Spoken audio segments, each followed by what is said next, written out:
Hello and welcome to a brand new episode of the Daily Debate tonight as we are entering the month of October. On the 2nd of this month, we will be celebrating the achievements that took place 49 years ago militarily in the 1973 October War victory against Israel. On the 6th of October, which will be coinciding on Thursday, the 6th of October. And tonight we'll be shedding more light on the transition or the progress made in the field of economy, as we did have a number of achievements in the military field about 49 years ago against Israel in the October War victories. And we'll be shedding more light and how we will be reaching another progress and reaching another milestone in the economic field in the near future. We'll be having the number of top stories, a couple of top stories first of all, and covering the presidential activities of His Excellency President Abdel Fattah al-Sisi on Sunday, as President al-Sisi has ordered the government and the Central Bank of Egypt to formulate new initiatives to attract the foreign investments into the country. In a meeting, as we can see, with the Prime Minister Mostafa and the Central Bank of Egypt Governor Hassan Abdullah on Sunday, President al-Sisi ordered continuing the plans and efforts of the CBE and the banking sector to secure priority requirements for the production and industry.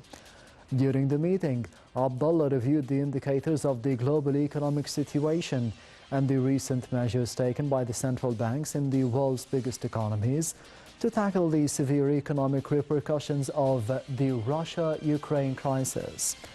The meeting also highlighted the continuous changes in the global monetary policies to adapt to the Ukraine crisis repercussions. Sisi's meeting with the Prime Minister and the Central Bank of Egypt Governor comes days after the President stressed that the obstacles to the investment will be removed within a month or two, while inaugurating two investment zones in Qalyubiyya and Gharbiyya governorates.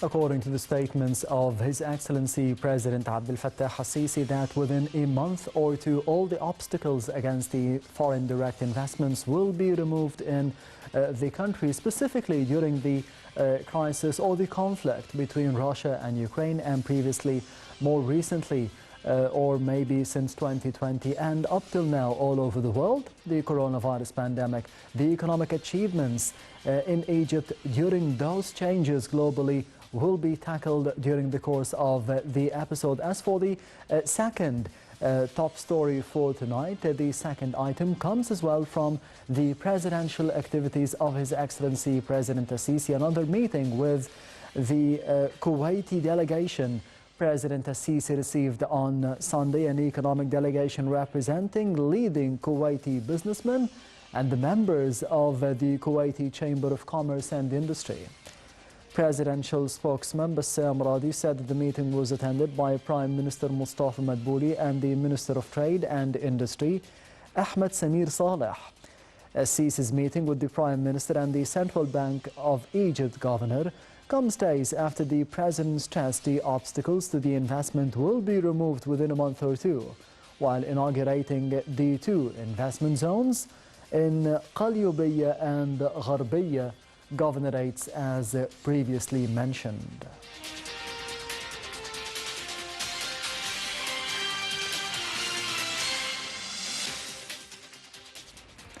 In the upcoming report, we will be shedding more light on how the performance of the Egyptian economy in the fiscal year of 2021-2022 will be reassuring to the global economies that Egypt is a safe place and an attractive place to be investing your money. We will be having more details in the upcoming report.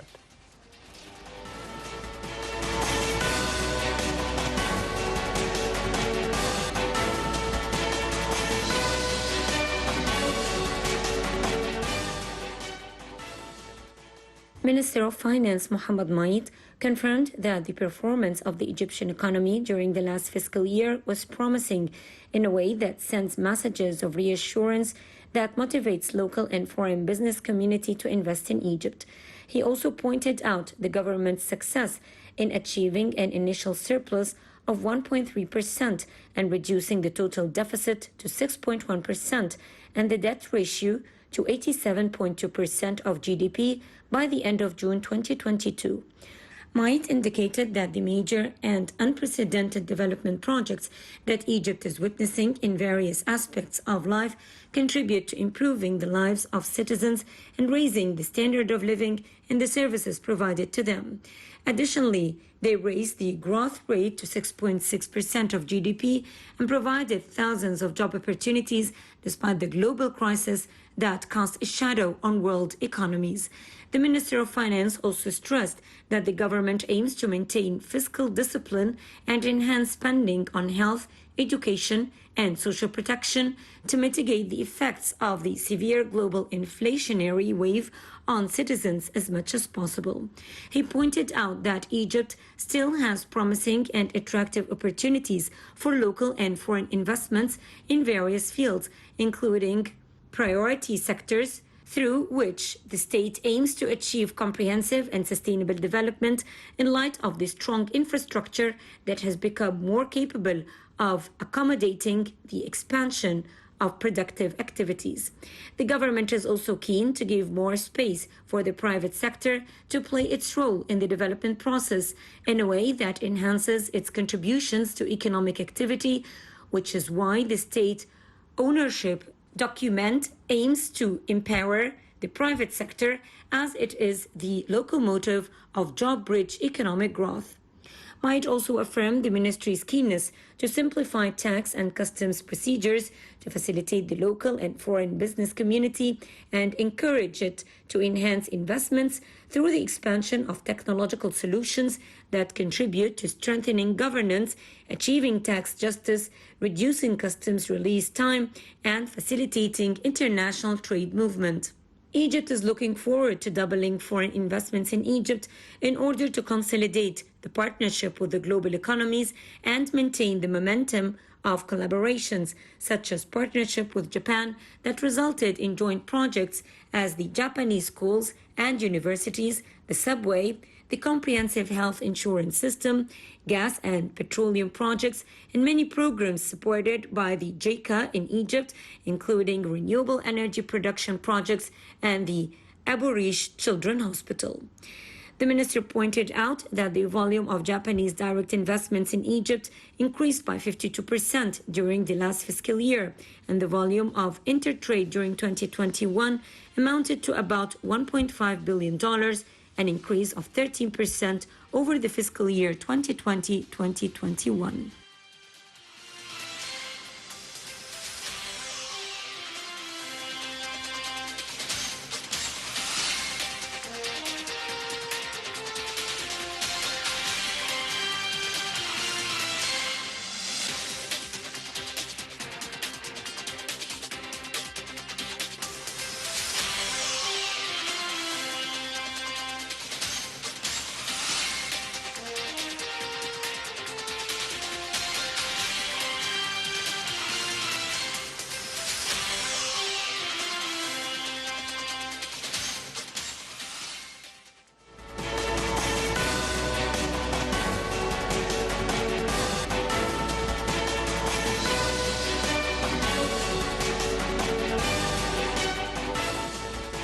The October 1973 war victory against Israel, the will of a nation, as we did see in the past break. And we will be shedding more light on the connection, the link between the will of the Egyptian people in 1973 and in 2013 and up till 2022 under the tenure of His Excellency President Abdel Fattah al-Sisi to be passing through the economic hardships that are going all over the world with the coronavirus pandemic since 2020 and more recently the Ukraine-Russia conflict, how Egypt will be dealing with those hardships in the near future. And currently, and I'm honored to be having with me over the phone Dr. Ibrahim, Mostafa Ibrahim, the political economist and the former senior advisor to the Minister of Investment. Thank you very much, Doctor, for being with us tonight on the Daily Debate, and a happy October. Hello. Yeah, hi, my pleasure being with you. Anytime, the pleasure is all mine. As I did say previously that we are in the month of October celebrating the 1973 October War victory. How do you see the achievements that took place 49 years ago on the battlefield, and on the other hand the achievements that we are having right now in the field of economy, for example, in the field of development for the future of the nation? Let's first that we are very proud of what achieved during the 1973 war that raised the dignity of all Egyptians around the country. And after that, that year, many achievements have been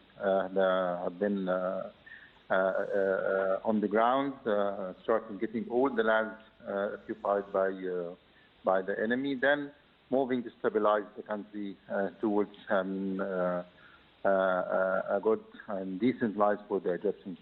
Let's say that when President Sisi came to the power in 2014, it was a great step that moving the country to a new era to stabilize both, the political and security side, then moving to rebalance again the economic situation in Egypt. What happened, since 2014 till 2022, yes. Many things that happened. Starting from November 2016 by applying the financial and monetary reforms under the IMF umbrella that moved Egypt to a very good position before the pandemic started. For 5 years, Egypt achieved a lot, and many institutions accredit Egypt with good signals about the Egyptian economy and its performance, whether the growth rate, the GDP growth rate, that moved from 2% and reached in 2019 more than 6%, which was a very good signal to the Egyptian economy that moved very well. In addition to that, achieving surplus in the Egyptian budget that enabled the Egyptian government to start looking for how to improve and enhance a decent life for all Egyptians. That started in March 2019 with several initiatives like Kaful Karama, Haya Karima, Decent Life, and many things like that, like these initiatives that have had remarkable impact on the ground that many Egyptians have been seeing on the ground.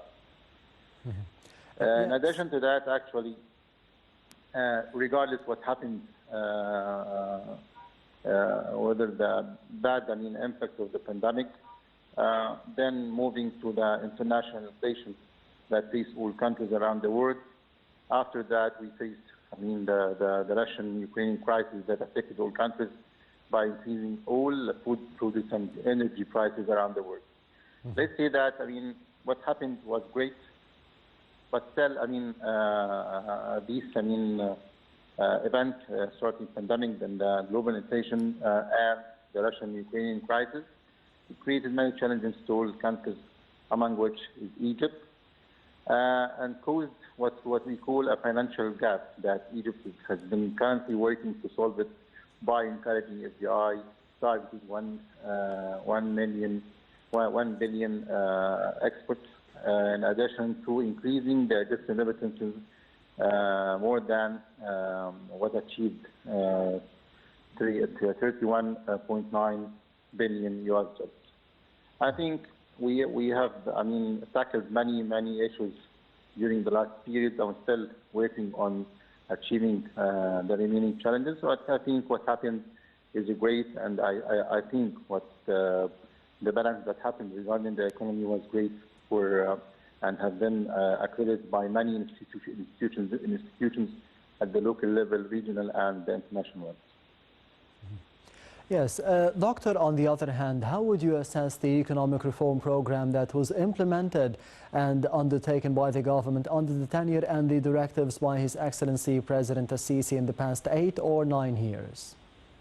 As I mentioned to you, I mean, it was accredited by many international institutions, whether the IMF, the World Bank, and other international rating agencies that said about Egypt's good signals, like it has a stable situation with positive outlook. Still, I mean, they highlighted many things happened. The high growth rates happened during the last 7-8 years. The mega projects that have been achieved during the last 7-8 years. All these, I mean, all these activities and achievements happened on the ground was great. I mean, signal for good things that happened on the ground. How would you see, as you mentioned, the Decent Life Initiative, تكافل وكرامة, حياة كريمة, the solidarity programs, the social solidarity programs undertaken by the government under the directives of the political leadership?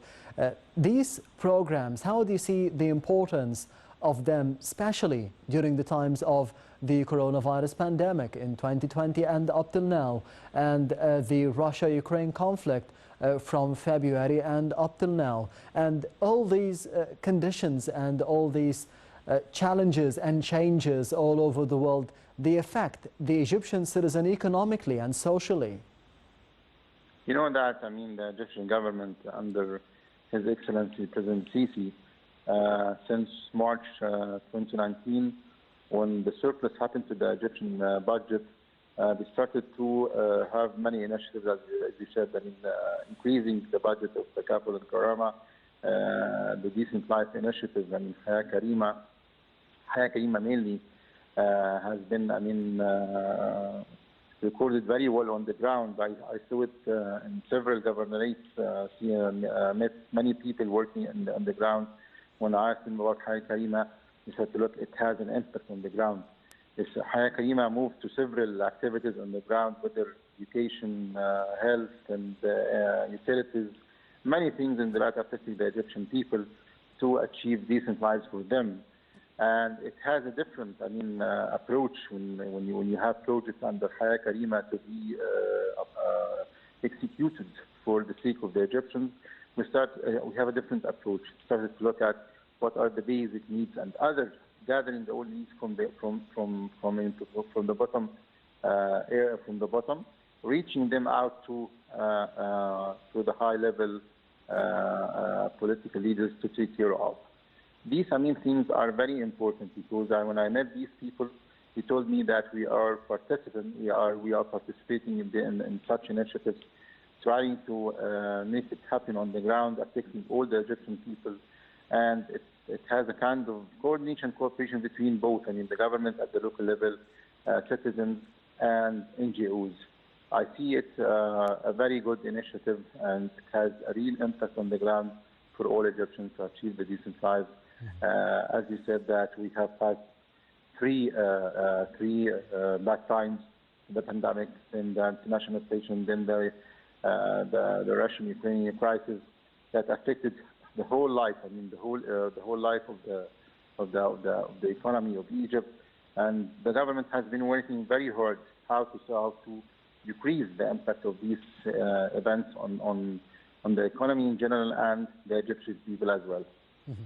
Doctor, do you think that in Egypt we are managing to be having a balance between the needs of the citizens and the will to be developing economically and socially and politically, to be entering a whole new republic in the near future? Do you think that we have this balance? Yeah, I think it has been applied, I mean, for the last few years, and it's continuing because you see that we have social initiatives on the ground regarding the lives of the Egyptian people.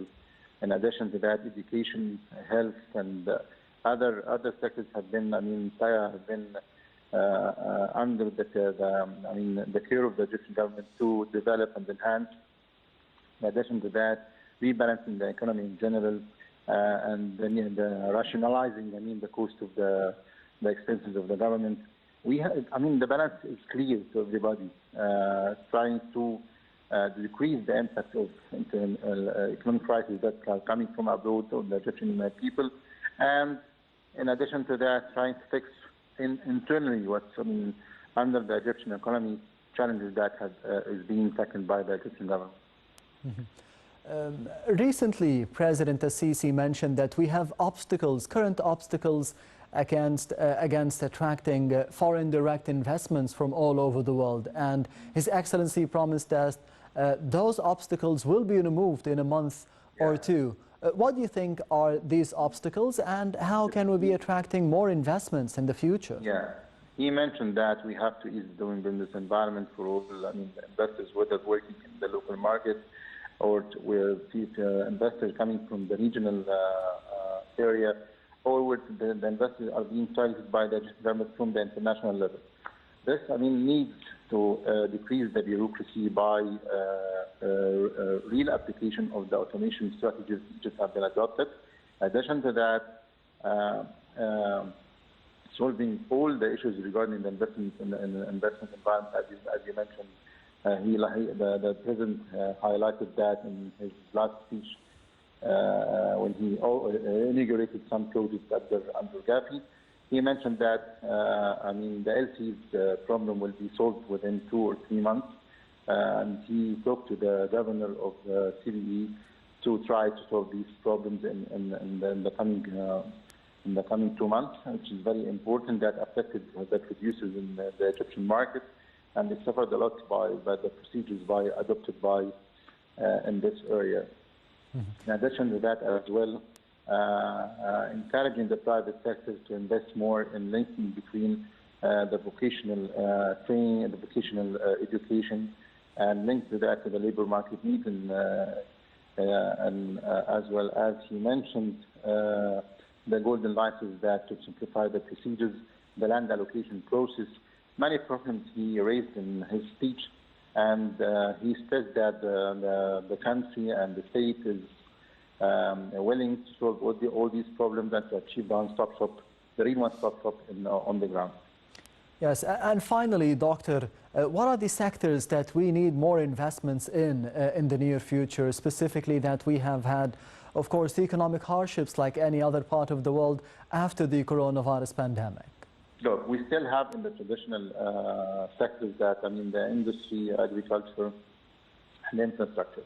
In addition to that, health and education sectors, as well as the fintech, the technology-based industries, and the spare parts and electric cars as well, and the logistics sector that serves all these sectors should be developed and be under the attraction of FDI from everywhere around the world. Yes, Dr. Ibrahim, Mostafa Ibrahim, the political economist and the former senior advisor to the Minister of Investment. Thank you very much for being with us over the phone on the Daily Debate for tonight. And we will be switching to the second report of the episode for tonight. How can the economy be affecting the global climate change? As we'll be hosting in Egypt, in Sharm el-Sheikh, in the month of November, the COP27, the Climate Change Conference for the United Nations, in the month of November in the resort city of Sharm el-Sheikh. How can this be affecting the economy, be affecting the future of the climate? We'll be having more details in the upcoming report.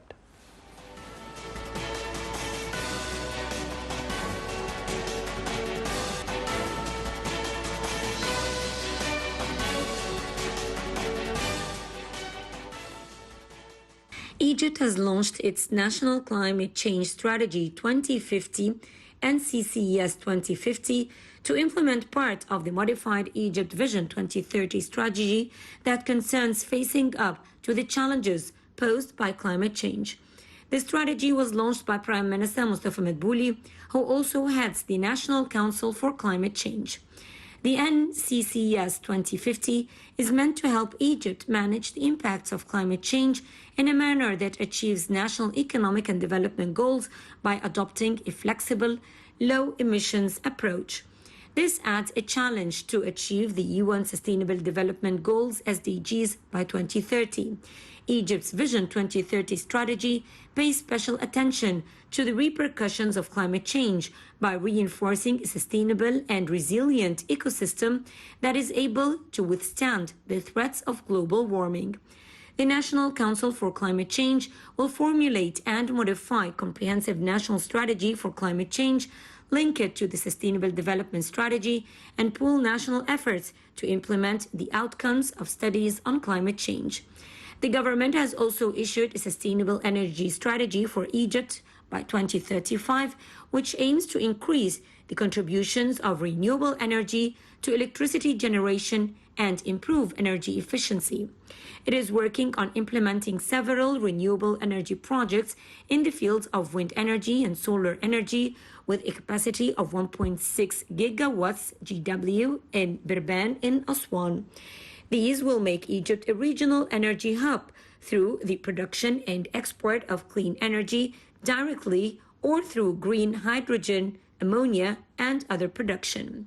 He also cited other schemes such as sustainable transport projects like the Cairo Underground and monorail, improving energy efficiency in industry, planting forests using threat sewage water to irrigate them, and sustainable and smart waste management projects. The infrastructure of the waste management system is being designed to accommodate future population increases. The coronavirus pandemic and current global crises are other challenges the Egyptian economy is facing in addition to climate change. However, Madbouli said Egypt is working to turn problems into opportunities by encouraging environmentally friendly investments. One of the government's most significant initiatives is the issuing of green bonds to the tune of $750 million that facilitates environmentally friendly investments. The NCCS 2050 is an integrated strategy that targets achieving sustainable economic development and decreasing harmful emissions while adapting to climate change and assigning roles to institutions in charge of mitigation and adaptation. Besides the Finance Ministry's issuing of green bonds, the government has also approved green incentives for projects in the fields of energy, transport, hydrogen production, waste management, and substitutes for plastics.